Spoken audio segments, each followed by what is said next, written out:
Absolutely. I think it's really important when you have a game with such a long history and such a passionate fandom that you don't throw out everything. So, you know, there were things of Laura in terms of her physical appearance, like having a brown ponytail and brown eyes and being British. Those were pretty important things. But more so than that, knowing that she needed to be intelligent and resourceful and strong and these sorts of things, these were the characteristics that you absolutely had to keep that were so central to Laura.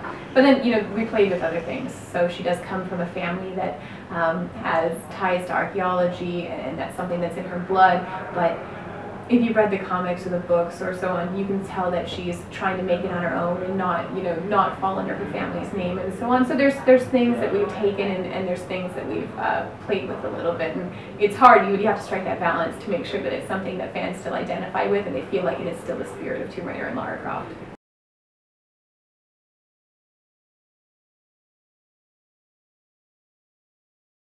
Well, I think that over the years, anything action-adventure has probably boiled down to Indiana Jones, to be fair.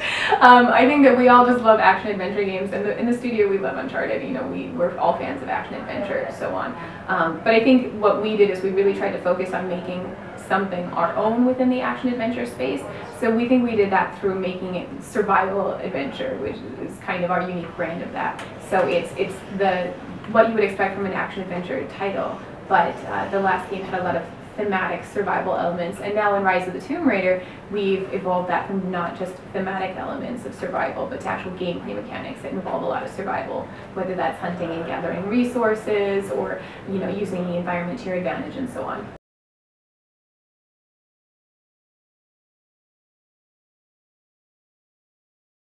Yep, absolutely. She's still a lead writer, and she works very closely with our team. We have a really fantastic writing team back at the studio, John Staffer and Cameron Sui and a few others, and they collaborate and work really closely. So they work really closely with Noah Hughes, who is our franchise creative lead, and so he makes sure the ship is steering in the right way, and then they take care of everything else in between, and they're really talented.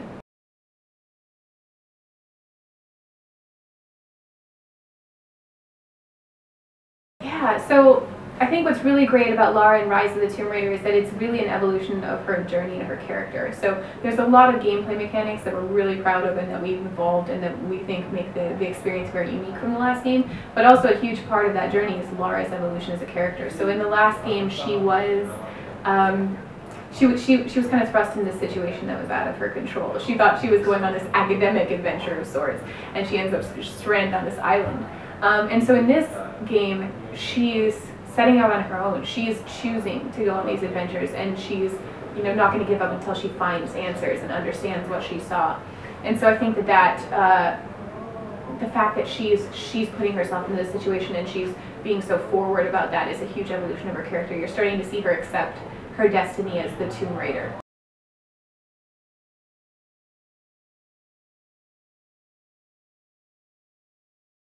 Well, I think that early on a lot of it had to do with the fact that there just weren't many female characters in gaming, and so by default they stood out as beacons to people who were looking for, you know, for me personally, as a 12-year-old, when I first saw Lara Croft, it was the first time that they said, I see myself in video games, and that was such a huge moment for me. And that's not to undermine how great they were, because it's not that they were just rare, but they were wonderful games, and obviously Tomb Raider changed gaming when it comes to, you know, the genre.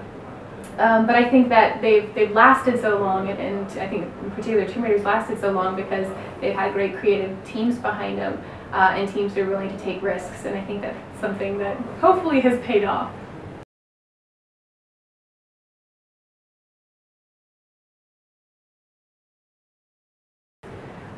I don't think it's finished, but I think we're making a lot of progress. So I think that the first step in anything like that is just acknowledging that there's a problem. And I think the last handful of years, you know, the media and partners and developers and so on have been really great about speaking up and talking about these issues and acknowledging that there are issues and things that we need to work towards.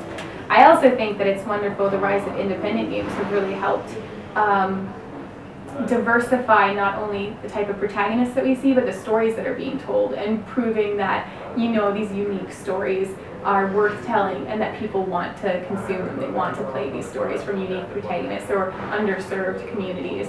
and I think that that's really important too. So we're not necessarily there yet, but we're definitely making strides, and just even within the time that I've been working in the industry, or the time that I've been working at Crystal, I've noticed a pretty big change in the industry, and it makes me quite hopeful and happy. Yeah. And it's wonderful to feel like you're contributing to that too. So having a character, such an incredible, strong, multifaceted female protagonist, and someone that we just think is a great character who happens to be female, we think it's wonderful, and it's an honor to work on that franchise and to have an influence like that in the industry.